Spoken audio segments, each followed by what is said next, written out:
Hey guys, PokeDan here. With the Gen 4 remakes releasing later this year, naturally, a lot of the characters that came from the Sinnoh games have had a resurgence in popularity. Some of the most prominent characters from these games came in the form of gym leaders, and they were well known for the Pokemon that they used. Since Gen 4, we've had a lot of new Pokemon that have been released, and some of these Pokemon I just see fitting these gym leaders of the past so well. So today you join me as I'll be recreating their teams. Making these teams, I kept in mind that they would be the Pokemon that each gym leader would use as you rematch them in the post game, so please bear that in mind. Also, this is of course all in my own opinion, so if you think there's a Pokemon that fits a gym leader better, be sure to let me know down in the comments section. But with all that being said, let's get started with the video. First up, we have a Rokk, and I'm really pleased with the adjustments I made here. Originally, Rokk's father, we'll get to see him later, suggested Riley be the first gym leader. However, he declined and suggested Rokk for the position, and of course that's exactly what happened. After being defeated, Rokk is embarrassed that a trainer with no gym badges could beat his Cranidos. So naturally, he trains harder than ever and develops a strong team. In the post-game, Rokk would still have a Golem, Steelix, and Rampardos. Since he grew up spending a lot of his time on Iron Island, these two make sense, and being a keen fan of the underground system, he keeps his signature Pokemon. It's also because of the underground that he gains an Archeops. I feel like this fossil Pokemon suits him well enough, and he even uses one in the World Tournament in Black 2 and White 2. With the whole mining facade that Rokk has going on, I could also see him with a Gigalith, and for his final team member, I like to imagine him going on a vacation to Kalos and finding a jaw fossil in the Glittering Cave, giving him a Tyrant that he trains and later evolves into a powerful Tyrantrum. I know I'm kind of biased, but I think that this team suits Rokk very well. Up next, we have the Eterna City gym leader Gardenia. In the post-game, this grass gym leader would keep her Turtwig and Roserade, with Turtwig this time having fully evolved. Instead of Cherim, I think Leafeon would be on her team. Already knowing that Gardenia likes to explore Eterna Forest, I could see a scenario where she discovers the mossy rock and finds out that's how Eevee evolves into its grass evolution. Also, Leafeon is a new evolution in the Sinnoh games, and it's grass at that, so why not throw it on her team? Something we find out about Gardenia in the games is that she's terrified of ghost types, and since I like to think of her more as a confident character, in my perfect world she'd have braved the old chateau and tossed a quick ball at Rotom in self-defense and captured it. Later on down the line, it takes the form of Rotom Mow, helping Gardenia overcome her ghost type fear. For good balance, I also added two Pokemon that I could just see her falling in love with, being Lilligant and Leavanny. When I look at these Pokemon, it's not hard to see Gardenia using them, so of course she would add them to her party.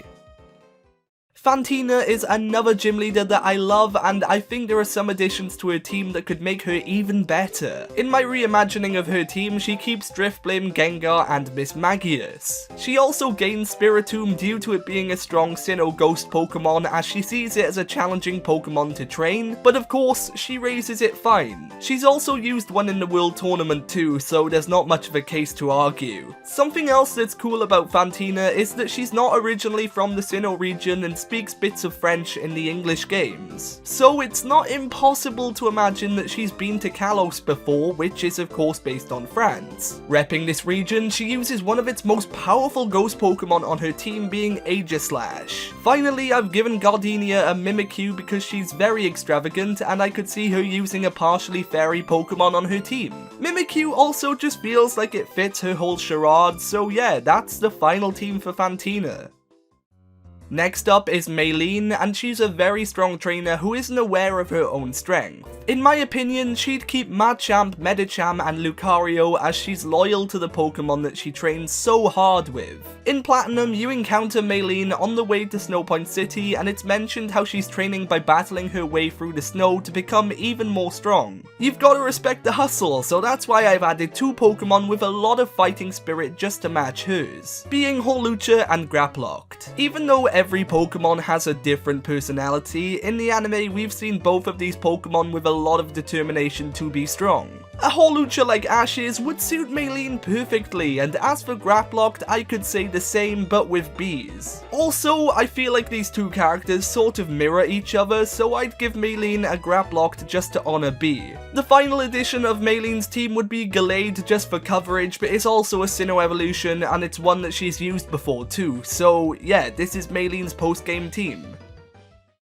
Crash Awake is a very big personality. He's a powerful goofball who likes to view battles as fun, so coming up with his team was enjoyable to say the least. Right off the bat, he's keeping Floatzel and Gyarados as they are staples of his team, and instead of Quagsire, I see Wake replacing it with the slightly stronger Seismitoad. He would have picked this Pokemon up during his trip to Unova. Two more somewhat new additions come in the form of Poliwrath and Ludicolo. I say this because he's actually used them before in the World Tournament, so we know he definitely could use them again. To me, Ludicolo is just Crash Awake if he was transformed into a Pokemon, and with Poliwrath's part fighting type, it would just show that even though he sees battling as fun, he still admires pure strength. Although there are loads of water types, finding Wake a 6th member was fairly difficult, but I eventually settled for Dracovish. This Pokemon brings variety to his team, but it's also pretty damn strong, and like Wake, has a goofy personality too. So yeah, here's the finished team.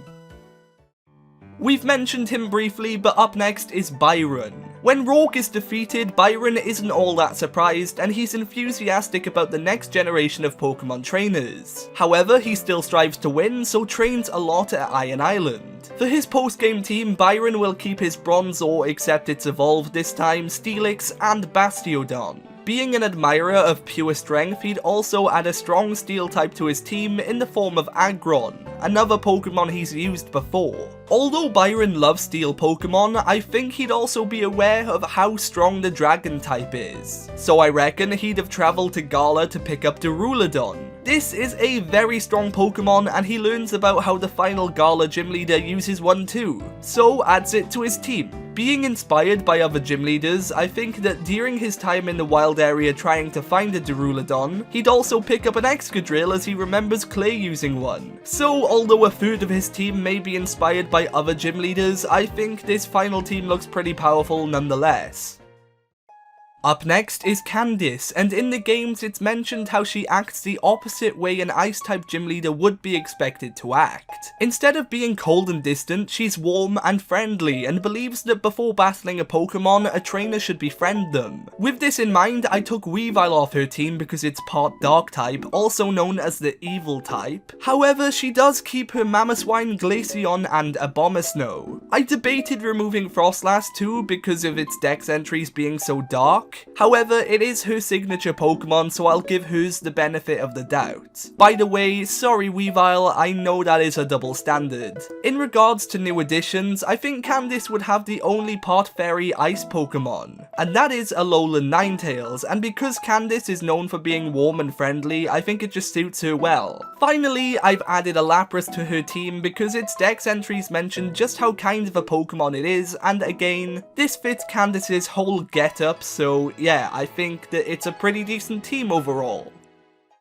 Finally, we have Valkner, and this guy was difficult because he's just straight edge. In the games, it gets kinda deep, but it's mentioned how he got depressed because no trainers who were strong enough could defeat him. Instead of challenging the Elite Four, he renovated his gym, which put a strain on Sunyshore City's power supply, which is why you end up finding him in the Lighthouse. On his team, he keeps Electivire and Luxray and gains 4 new members. Due to him spending time at the Lighthouse, I think it would be a good homage to Gen 2 if he had an Ampharos because of Amphi's association with lighthouses. Also, it's fitting because you find Jasmine in Sunyshore and she gives you Waterfall, which is also why he gets a Lantern. It's Gen 2, it can learn Waterfall, and Valkner's used it before, so why not? Another new addition comes in the form of Vikavolt. I think Valkner would like it because of its ground type immunity, which he knows is the only weakness to electric. And I mean, it helps that it's pretty powerful too. Finally for Valkner, I've given him a Toxtricity because it's straight edge just like him, and it has a great type that would definitely help out. So for the final time, this is the new team for this gym leader.